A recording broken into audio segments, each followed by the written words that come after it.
This city has stories, and so do we.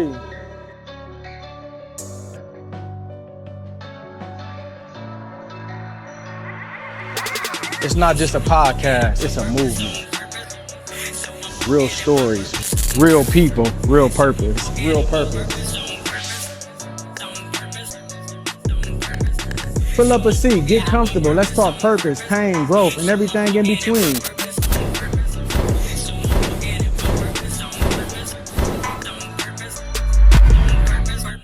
From the heart of Atlanta to wherever you are, welcome to Stool Talk. Let's walk it out in purpose together.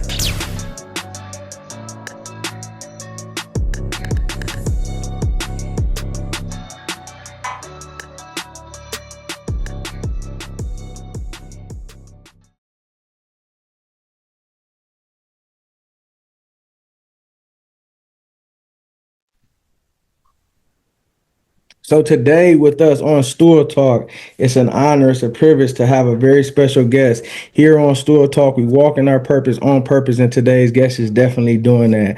Great man, great athletic. We go way back, multi-sports athlete. He's been doing big things, been all over the world, been on TV. Today we have with us the one, the only, Mr. Brian the Predator Rogers. How you doing today? Well, I appreciate that warm intro. I appreciate that. Thank you. Yeah. So how did this journey in sports start with you at a young age? Was it always football? Was it other sports? Did you do wrestling? Like, how did it start? How was your sports journey? Yeah. So originally, I was a bigger kid growing up. And so my dad was like, you're not playing football. They're going to put you on the line. So I didn't play football until eighth grade. So like in elementary school, I did Ishinryu karate. I played baseball and like a little bit of soccer. And that was about it. And I just was watching football, pro wrestling, Mike Tyson fights, and Kung Fu movies all the time. So I didn't do my first sports were football and wrestling, but that wasn't until the eighth grade. It was a starter in both, and then same thing, freshman year starter, dress varsity, and all that, and then high school was football, wrestling, track, and we ended up at Walsh. That was part of our results. But it was interesting for me. Like I was always just an athletic kid. Even going into wrestling, like I didn't know what I was doing from a technical perspective, but I knew I could tackle somebody. I knew I could shoot a double leg. And so like that first year going back to eighth grade, it was like playing football and then going to wrestling. It was just that. And I knew how to throw people a little bit. I knew how to double leg. And then going to high school, like my freshman year of high school, I was about 185 playing linebacker and was getting crushed playing wrestling. I won one match my freshman year because I did 185 and I cut to even 171 my freshman year. I was like 1-17. It was terrible. Then my sophomore year in wrestling, I won sectionals. And my junior year, I won sectionals. And my senior year, I didn't win sectionals. But sophomore, junior, and senior year, I went to districts 3 times. Never made it to state. That was more of a football guy, just wrestling. Like my version of wrestling was like when people say I'm out here just hooping and goofing around. Like that was me wrestling, Yeah.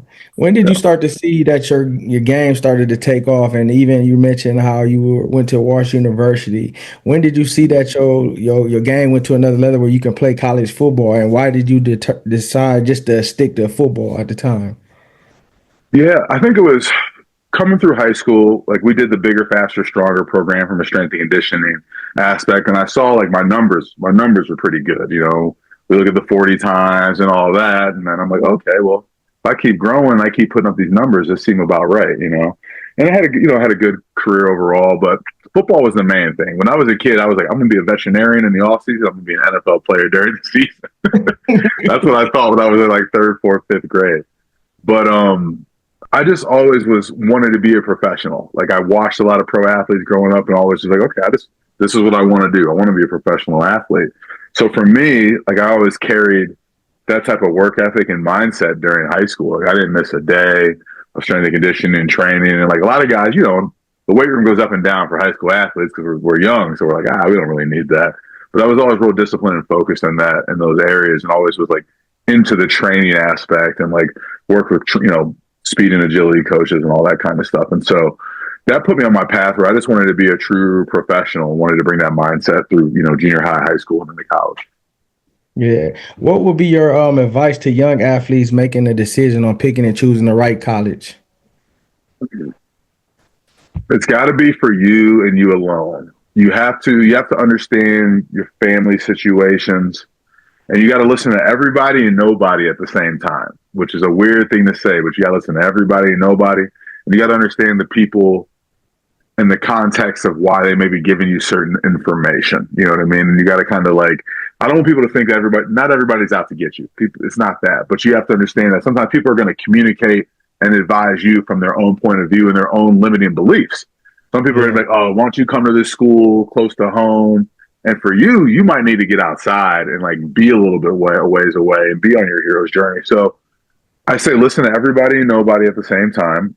Really understand. Ask these coaches tough questions.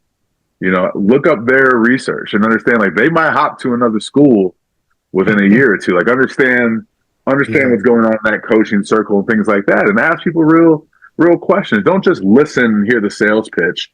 Ask questions offensively about campus, student life, culture. Ask the coach what their goals are and what their 5-year plan is, you know, and things like that. Yeah. And as we were, in school, we seen that you play linebacker at elite level. You were physical, you was tackle good, you can cover. You were really playing at a high level. What made you not decide to take your football career to the next level and to switch to MMA? Didn't get any real invites. And I'm 5'11" and change. I felt like I needed to be 6'1". Like I felt like I had those skills and ability, but I feel like the height, they're like, we're not taking this guy. He's 5'11".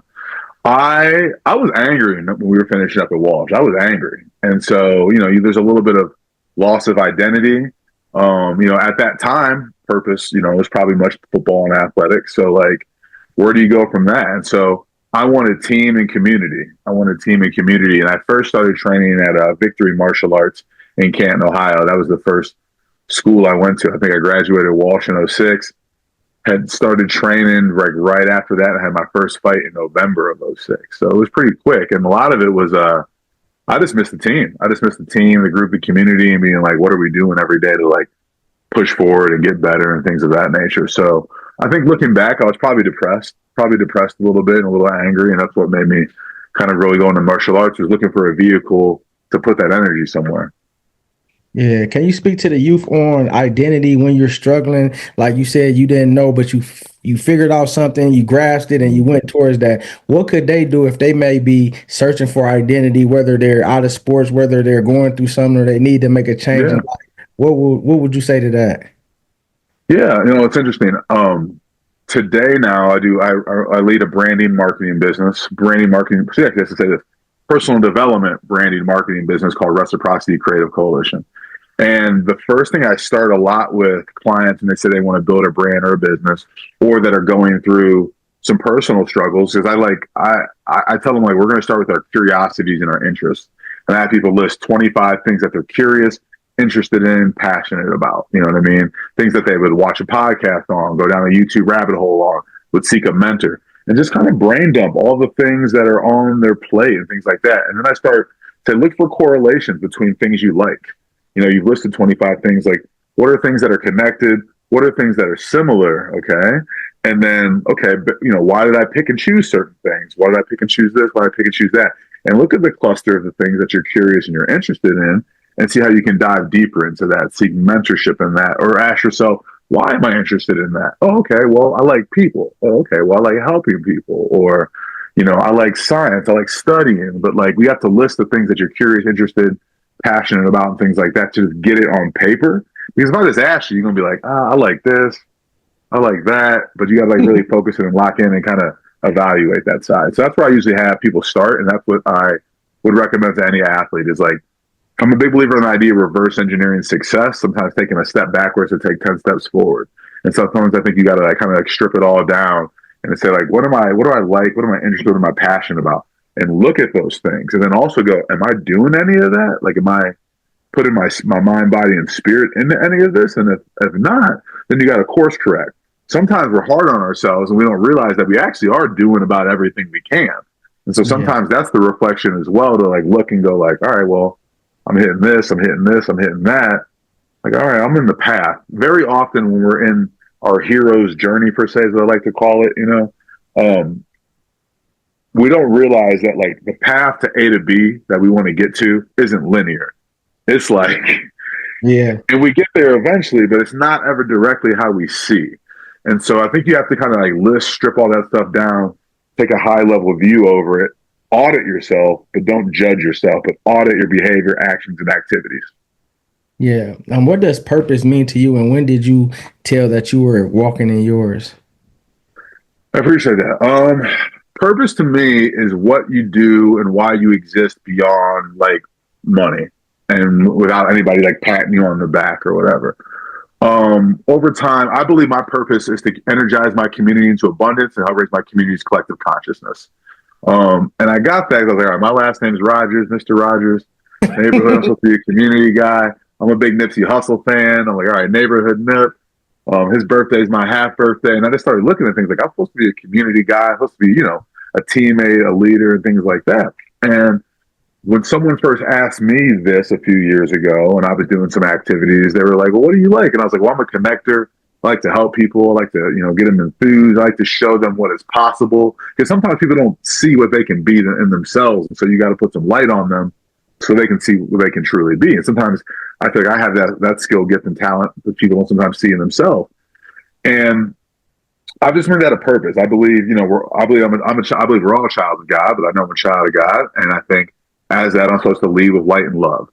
And light and love is energy. And so I look to have an impact in the audience, community space I go and be my authentic self, which is trying to shine light on people. So I say it again, like my purpose is to energize my community into abundance. And so sometimes abundance, I think sometimes we think that's money and this and that, but sometimes it's just livelihood and feeling good and being, believing in yourself and things like that. And then the second part of that is like, raising their collective consciousness. And that doesn't have to be a big spiritually worldly thing. Sometimes it's just like, says, bro, like you could be doing this. There's people that are doing this in your space and like look at it from this perspective. And if you can shift someone's perspective, which is generally their beliefs or their behavior, then they light up. And so like now that's what I've just been focused on. You know what I mean? It's just personal development, branding, and the marketing space. But trying to work with, people ask me about my audience all the time. Like my audience is my community, my friends building businesses and brands. Like I'm not really worried about corporate tech marketers or this or that, or like going after these big name brands. Like I want to help people get it out the mud themselves. You know what I mean? I want to help people pivot and transition and get to wherever they need to be. So like that's more of my audience are people that I have connections and connections with. And then I really think my path to like helping people is just telling more people what I do and how I want to support them.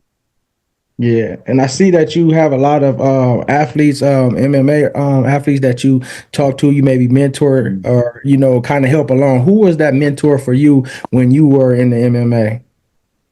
Yeah, I appreciate that. Two guys who kind of taught me what real hard work was two Northeast Ohio guys by the name of Forrest Petz and Jeff Cox. And I think Jeffson is early 50s now. I think Forrest is 48, 49. But these guys, when I first started, they were both on the verge of the UFC and then got in the UFC. And they were, all right, I'm not hating on y'all. They weren't the most athletic guys. They weren't the biggest, fastest, or strongest, but they would come in every day and show how to put the work in. And they were teammates and good friends of mine. And so that's mostly who I followed and looked up to. And then also, I was a big, just like watching football, watching tape, wanting to understand people's like movements and their skill and things like that, but then also hearing about their training and how they carry themselves and the activities and things that they did. Like in football, I was a Ray Lewis guy. I'm doing what Ray Lewis is doing. You know what I mean? Like that's what I'm on. And then it came to martial arts. I had to seek a little bit more mentors because as a martial artist, it's kind of like basketball. You get a little bit of different people's game to put it within yourself. But I'd say mostly Jeff Cox and Forrest Petz over my time. Yeah, and you got the nickname the Predator, which is iconic. How did you come up with that, or who gave that to you, or how did that come about? That came out. That started in Walsh actually. That started at Walsh like my junior year. Shout out to Canada's own Pat Mackey.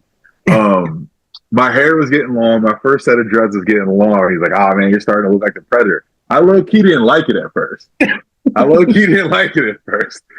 then I used to give him crap about it, and then a little while later, I started getting logos made up and selling T-shirts, and I was like, all right. But that kind of came from, I began to embody it because, it's an old movie, but if you've seen the movie, the Predator's in the shadows.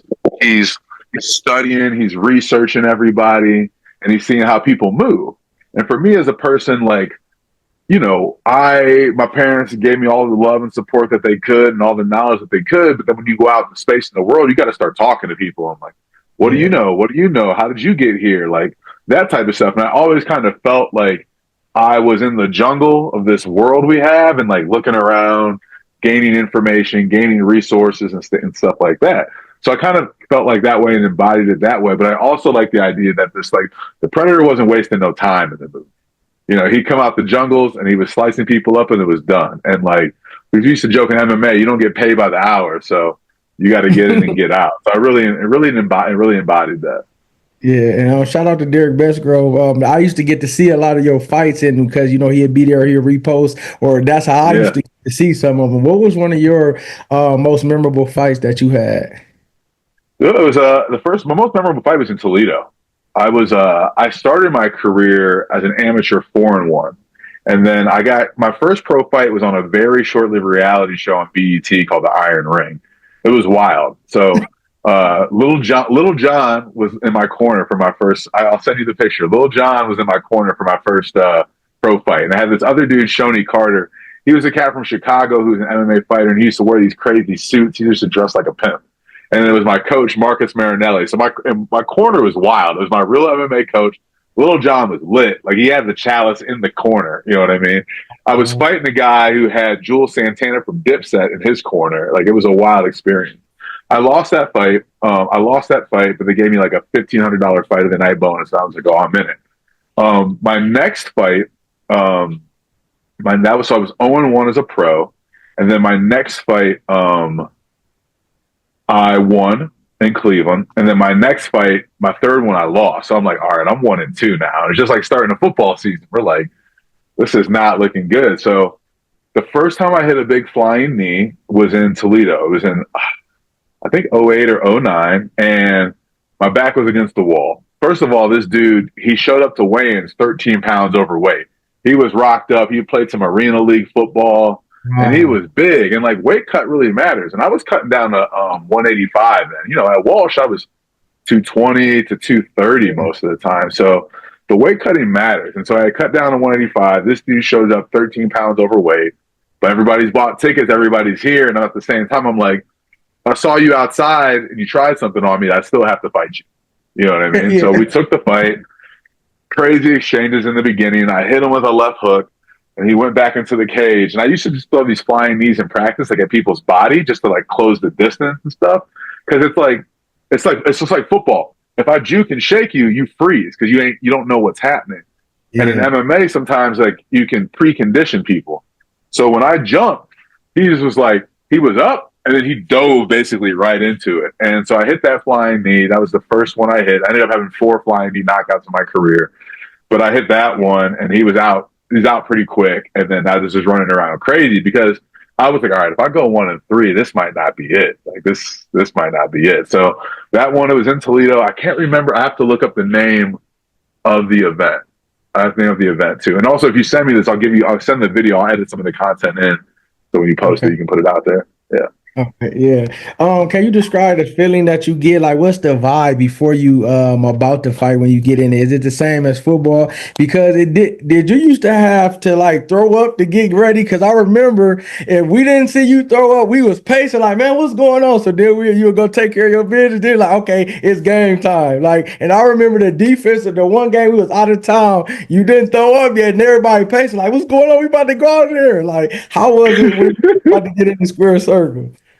It was the same, man. It was the same. Like that feeling of like, I'm going to leave it all on the floor in my mind, body, spirit. I'm going to leave everything I have on the floor. And I think, like, when you go to MMA, like you're not going to die. There's a referee there. There's people, like, unless something crazy happens, like you're not going to die, but you are preparing to go to war. And football just mimics war. You know that. It's 12 on 12 and we're going to it. So my mindset was in the same thing. You know, I'd have to throw up before kickoff generally and get it out there.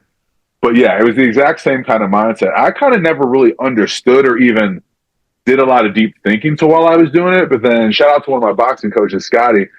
We were at a fight in Dayton, Ohio, and I was throwing up beforehand. He's like, "Oh, he's just getting ready for war." And that was the first time I thought about it. I was like, "Oh, Like I've never been in the military. That seems like a lot, but my mind, body, spirit is like it's the scariest thing you can kind of go into. At the time, it was football, and football. Like I was a pretty violent guy. I wanted to throw my body, my face, my shoulders into somebody as hard as I could. And to me, it was like, there is no next week. There is no tomorrow. So that was always kind of my mindset. So, yes, going to MMA, often dry heaving, throwing up in the back and things like that. Even sometimes during training, anxiety moments, getting to it and things like that. Like, I know I'm in shape, but like, I'll feel like I'm going to throw up because my body and my mind, body, spirit is going to a different level that it's not normally at. And it's like going up the roller coaster thing, like, oh, it's getting a little deeper water, a little deeper water. It's almost like when you run in, like you ran a new distance you haven't ran before, and your body's like, all right, we normally this is 2 miles and we're done. We at 6 right now. What's going on? So Yeah. a little bit of that. Yeah. What did the nutrients and balancing having a diet and being able to have a mental capacity, like how did that play an important role with you? Yeah, and also youth athletes, your nutrition matters. Y'all young right now, so you can eat some candy, you can eat this, you can eat that, but like you really need to have a solid program to fuel yourself. And so for me, obviously during football, I was always trying to be bigger, faster, stronger, more calorie intakes and things like that. And then going to MMA, a much more disciplined nutrition regimen. And so for me, I was a big believer in process performance outcome. In MMA, if you want to be world champ, that means you got to fight 5 5-minute rounds. Okay. Instead of 3 5-minute rounds. All right. If I got to fight 5 5-minute rounds, then I got to be in shape. If I got to be in shape, that means I need to have good strength and conditioning, and I need to have good nutrition. If I need to have good strength and conditioning, and good nutrition, then I need a strength and conditioning coach to give me a program. If I need good nutrition, all right, I got to stop eating out. I got to go to the store and probably get a nutritionist. So I always thought about like, what is the support? What are the resources that I need to put in my daily process? Like I need to get up and drink some water every day. You know what I mean? Sometimes as athletes and just as people in general, it'll hit 2, 3, 4 o'clock, or sometimes a day or two. I'm like, oh, I didn't really drink any water. But for me, I wanted to check all the boxes and leave no doubt, because the last thing you want going on to the field in any athletic preparation is to be thinking about all the things you did not do or execute in the correct way. And so for me, I was always like, all right, I'm going to drink the water. I'm going to eat this chicken, rice, and broccoli. I'm going to hit all these things. That way I know no stone's been left unturned. And so for me, that was my process of feeling good about it. Of being like, I'm not going to take any shortcuts. I'm not going to do any of that. I'm just going to follow these programs. Yeah. How would you want your legacy to be known as when people think about you, when they think about your career and even what you're doing right now, helping people and being there for other people? Yeah. Like, what do you want your legacy to be? Um, Thank you. I appreciate that. It's a couple things, and I'll say this with my children in mind too, because of just life and circumstances. In a divorce, I don't get to see my kids as much as I do, and I feel very oftentimes that they don't really truly know me. Um, so with that said, I'll double back to my purpose. I'm here to energize people, bring my community into abundance, raise their collective consciousness, but that I wasn't scared of anything, and that I would like to show people to eliminate fear and self-limiting beliefs, self-limiting behaviors in their life, and truly believing in themselves and what can be accomplished themselves and through I believe, the word and the spirit of God. And I hope to be a testament of that: hard work, discipline, focus, and then loving people and putting people first, putting community first, putting teammates first. That's a good question. I haven't really thought about that, but that I was just real, that is known as a real person, that I was approachable, that I gave people my best in the time and spirit that I had.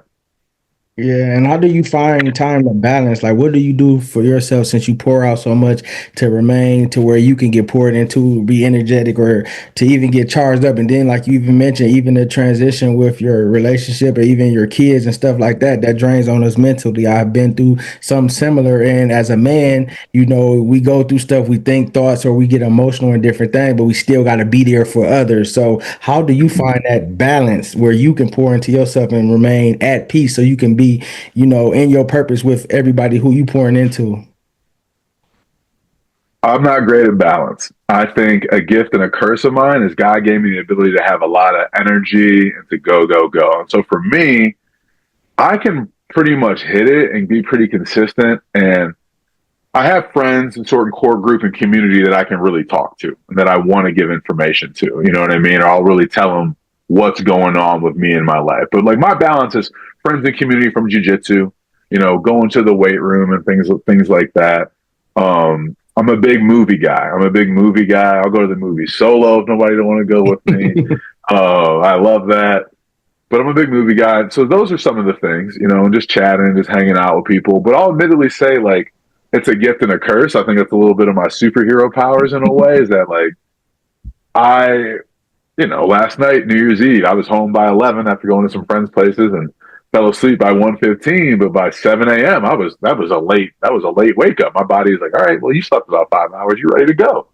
And so Yeah. I don't sleep a lot either. But for me, the balance is with friends and community, and restorative conversations and connection. I would say ultimately, but I will say I'm not great at shutting down overall, and I also it's a little bit of it's a gift and a curse in terms of I think I'm a low budget superhero, so I got like to push it, you know, a little bit, and I feel like God gave me wide shoulders, and so like I got to carry the load, and like I can do for more for others because I also feel very fulfilled in who I am and my personality, my identity, and my friends and family, and how my parents pour into me, how their family and friends pour into me too. So I recharge with that. Yeah, and what's your goals coming up for 2025 with what you got going on with reciprocity and with the things that you are doing? Yeah, I appreciate that. The goal, I want to be world class. I want to be world class, and that's as a friend, that's as a father, that's as a businessman. And with reciprocity, you know, we want to, you know, like Coach D said, we're a top notch organization. I mean, top notch organization. I want to be a world class personal development facilitator, brand strategist, and marketing strategist. And then the team of creatives within Reciprocity Creative Coalition, we're a creative basketball team. And I'm trying to put the best, you know, you know, sometimes in basketball, it's a 1-on-1, 2-on-2, 3-on-3, whatever that may look like. But I'm trying to put great people on the floor and grow and really be able to help and serve people. But it's to build a world class organization, to give more than I take. You know, our brand promise is to energize your brand.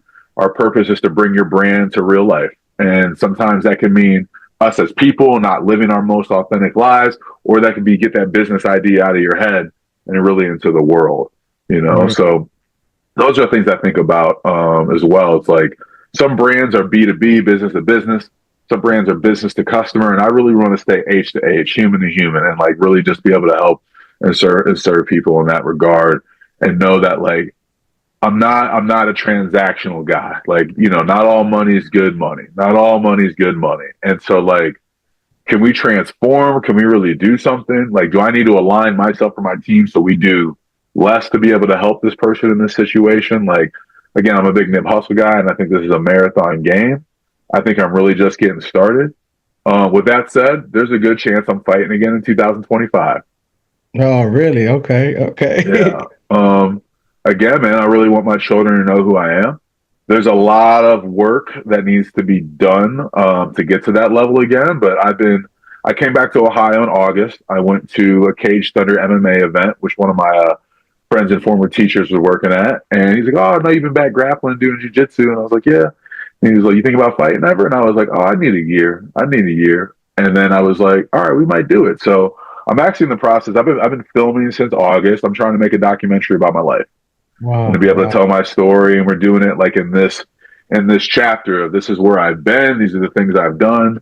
And here we are now. I believe that I'm a big believer in the idea of manifestation.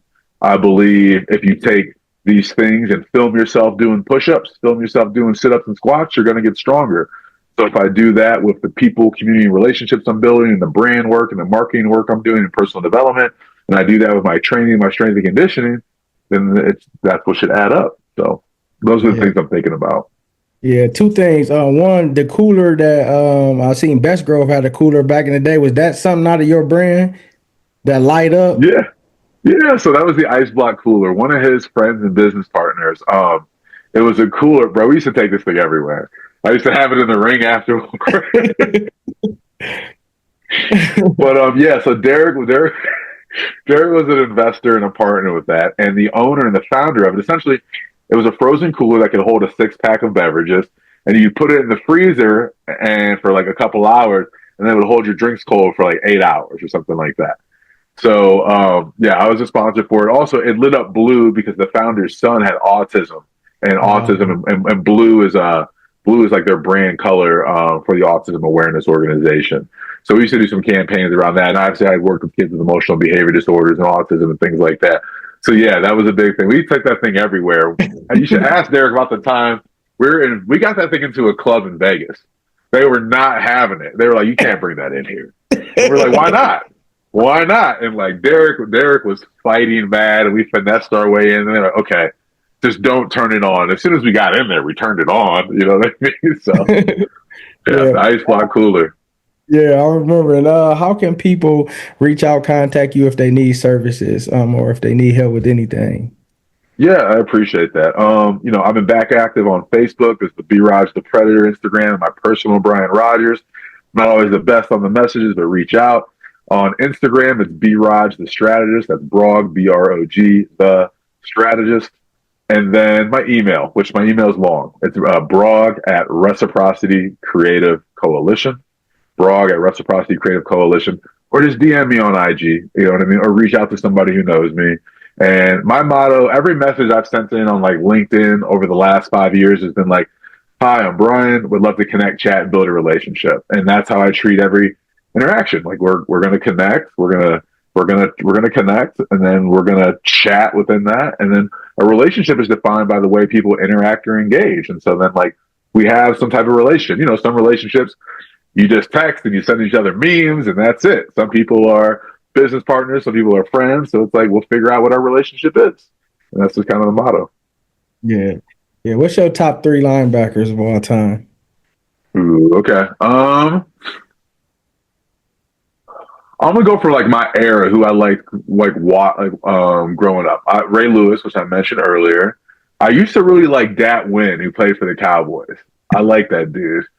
I thought he was dope. And then um Zach Thomas for the Dolphins. He was good too. Yeah. Those are the dudes I remember watching in my era.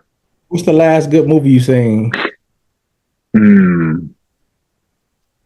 I'm a big movie guy. I'm an obsessive Batman guy. But the last really good movie I saw, it was February 2022. Knock at the Cabin Door with Dave Batista. It was really cool. Like the movie starts out, he's a giant. It starts out and there's a small girl like 7 years old, and he's like, "Hi, are your parents home?" And then he has to knock at the cabin door, and he tells the girl's parents, and he's like, "I need to talk to you.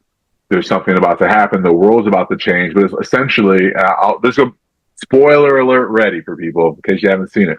Essentially, he is one of the four horsemen of the apocalypse, and he's sent by God, him and these other people to go tell these people about some things that they need to do, or the world's gonna end. And it was a cool thriller. Yeah. What's your top three movies? Top three movies. Top three movies. I think The Dark Knight with Batman's dope. Um, I still love Step Brothers. I still love some Step Brothers. Like I can see that anytime. And then let's see. I'm a big Marvel Universe fan because I think like I really love the story writing and things, because I think we're all superheroes. I think we all have our skills, gifts, and talents, and we see these people on screen. Obviously, these superheroes that have real life challenges and problems too. And I think we can sometimes find a bit of ourselves in pieces of cinema and things like that. Like there's like certain comic book characters that I identify with because they have their humanistic stories. And when I think about us as athletes and people, we have those same skill, gifts, and talents in another way. And if you look up the definition of superhero, it says that's the human with extraordinary abilities compared to the average human. Well, I think I have extraordinary abilities compared to the average human. So you can't tell me I'm not a superhero. All right. Yeah, and I think a lot of people need to think about that, how they think about themselves. Before I ask you this last question, do you think it's possible that Black Panther come about again, and who is they going to get to play Black Panther? You think? That's a good question. I think so. As a comic book nerd and like Marvel, Disney Studios, like what they do versus the comic book, sometimes that throws people off or it changes. I would like now we got the multiverse and we got all these different things. So to me, it's just like, yo, just bring back Michael B. Jordan as Man, the that's Panther. the same thing I said, but they're like, you can't do that because he already died and all this and that. This alternate universe. Let's make another alternate reality. So I think about that. I think it was very powerful. I was not expecting, and I told someone this, I was not expecting in two for for T'Challa's sister to be the lead. But I think that was beautiful. And I also support them if they decide to go that way because I think little girl, you can't be what you can't see. And so I think it's very powerful for people of color, especially young girls of color, to see a girl who's a scientist, a baddie, and a superhero. You know what I mean? I think that's dope. Yeah. Yeah. Before we leave, whatever comes to your heart, can you speak something positive to the youth? Oh man, guys, this is a tool, but it ain't the end all be all to everything. And so you cannot put your worth, your validation in social media. This is a tool. It is a resource. It is a space to get knowledge, information, education, to build relationships, to build community. Avoid distraction. And listen, I mean, I set my thing for an hour a day on Instagram as my max. We're at like an hour 30 today. You know what I mean?